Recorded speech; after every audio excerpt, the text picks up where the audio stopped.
थोड़े ही दिनों में बॉर्डर टू सिनेमा घरों में रिलीज होने वाली है और जैसे ही बॉर्डर का नाम आता है हर भारतीय के दिल में अपने आप देशभक्त की लहर दौड़ जाती है। 1997 में रिलीज हुई बॉर्डर सिर्फ एक फिल्म नहीं थी, यह भारतीय सेना के साहस, बलिदान और जज्बे की वो कहानी थी जिसने करोड़ों दिलों को छू लिया। आज के इस वीडियो में हम आपको बॉर्डर से जुड़ी हर उस कहानी से रूबरू कराएंगे जो पर्दे के पीछे छुपी रह गई और जो शायद आपने आज तक कहीं नहीं सुनी होगी। 1971 की लोगेवाला की असली जंग से लेकर फिल्म की शूटिंग के दौरान आई खतरनाक मुश्किलों तक, कास्टिंग कैसे हुई, यादगार गाने के पीछे की कहानी, भारतीय सेना की असली रणनीति, बॉक्स ऑफिस का पूरा सच, डायरेक्टर की सोच और कुछ ऐसी अनसुनी बातें। दोस्तों, बॉर्डर फिल्म की कहानी 1971 के भारत पाकिस्तान युद्ध के सबसे महत्वपूर्ण युद्धों में से एक लोगेवाला की लड़ाई पर आधारित है। 1971 में भारत और पाकिस्तान के बीच बड़ा युद्ध हुआ। इस युद्ध की सबसे बड़ी वजह थी पूर्वी पाकिस्तान, जिसे आज हम बांग्लादेश के नाम से जानते हैं। पाकिस्तान की सेना अपने ही लोगों पर अत्याचार कर रही थी। लाखों लोग जान बचाकर भारत आ रहे थे। भारत ने मानवीय आधार पर उनका साथ दिया। यही बात पाकिस्तान को पसंद नहीं आई। पाकिस्तान ने भारत पर हमला करने का प्लान बनाया। इस हमले का एक बड़ा हिस्सा था राजस्थान का लोगेवाला पोस्ट। लोगेवाला पोस्ट राजस्थान के रेगिस्तान में भारत पाकिस्तान सीमा के पास एक छोटी सी चौकी है। यह इलाका सुनसान, सूखा और बहुत मुश्किल माना जाता है, जहां मिलों तक सिर्फ रेत के टीले नजर आते हैं। यहाँ उस समय सिर्फ 120 भारतीय जवान तैनात थे। उनके पास सिर्फ जीप पर लगी एक रिकॉइललेस गन थी, कोई टैंक नहीं, कोई भारी हथियार नहीं।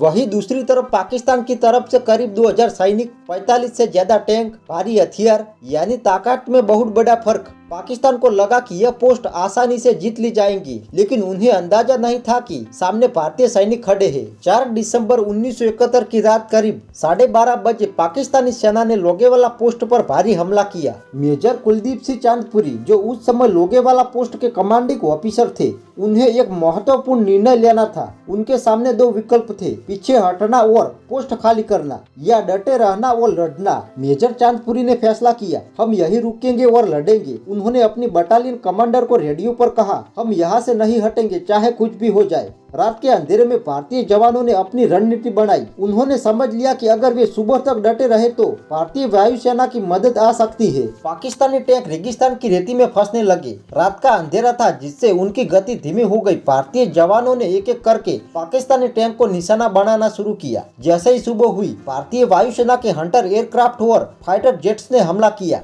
पायलटों ने बारी बारी से पाकिस्तानी टैंकों और सैनिकों पर बमबारी की। यह लड़ाई भारत की शानदार जीत रही। पाकिस्तान के करीब 35 टैंकों को नष्ट किया गया, 200 से ज्यादा सैनिक मारे गए और बाकी सैनिक भाग गए। भारतीय पक्ष में सिर्फ 2 जवान शहीद हुए। यह दुनिया की युद्ध इतिहास की सबसे असाधारण जीतों में से एक मानी जाती है। लोगेवाला पोस्ट सामरिक रूप से बेहद महत्वपूर्ण थी। अगर पाकिस्तान लोगेवाला पर कब्जा कर लेता तो वे जैसलमेर तक पहुँच सकते थे, भारतीय सीमा के अंदर काफी घुस सकते थे।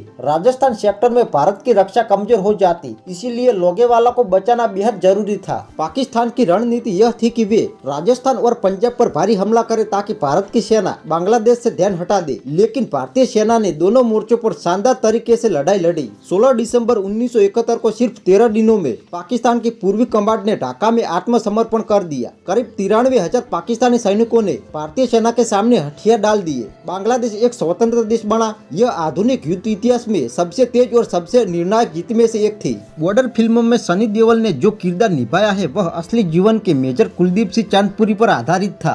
मेजर चांदपुरी पंजाब के एक छोटे से गांव से थे। वे पंजाब रेजिमेंट के ऑफिसर थे जो 1971 में लोगेवाला पोस्ट के कमांडिंग ऑफिसर थे। जब मेजर चांदपुरी को खबर मिली कि पाकिस्तानी सेना टैंकों के साथ आ रही है तो उन्होंने तुरंत अपने बटालियन कमांडर ले कर्नल से बात की। कर्नल ने उन्हें पीछे हटने की सलाह दी क्योंकि उनके पास टैंकों से लड़ने के लिए पर्याप्त हथियार नहीं थे। लेकिन मेजर चांदपुरी ने कहा, सर मैं यहाँ से नहीं हटूंगा, हम यही लड़ेंगे। यह फैसला बेहद साहसिक था। वे जानते थे कि अगर सुबह तक वे डटे रहे तो वायुसेना की मदद मिल सकती है। पूरी रात मेजर चांदपुरी ने अपने सैनिकों का हौसला बढ़ाया। उन्होंने रणनीति बनाई, पोजीशन तय की और हर सैनिक को यह विश्वास दिलाया कि वे जीत सकते हैं। उन्होंने व्यक्तिगत रूप से रिकॉइललेस गन की निगरानी की और दुश्मनों के टैंकों पर सटीक निशाना लगाने में मदद की। लोगेवाला की जीत के बाद मेजर चांदपुरी को महावीर चक्र से सम्मानित किया गया। यह भारत का दूसरा सबसे बड़ा वीरता पुरस्कार है। जब जेपी दत्ता ने बॉर्डर फिल्म बनाने का फैसला किया तो उन्होंने मेजर चांदपुरी से मिलकर पूरी कहानी सुनी। मेजर साहब ने बहुत ही विनम्र से अपने अनुभव साझा किए। मेजर चांदपुरी ने कभी भी अपनी वीरता का बखान नहीं किया। उन्होंने हमेशा कहा कि यह जीत पूरी टीम की थी,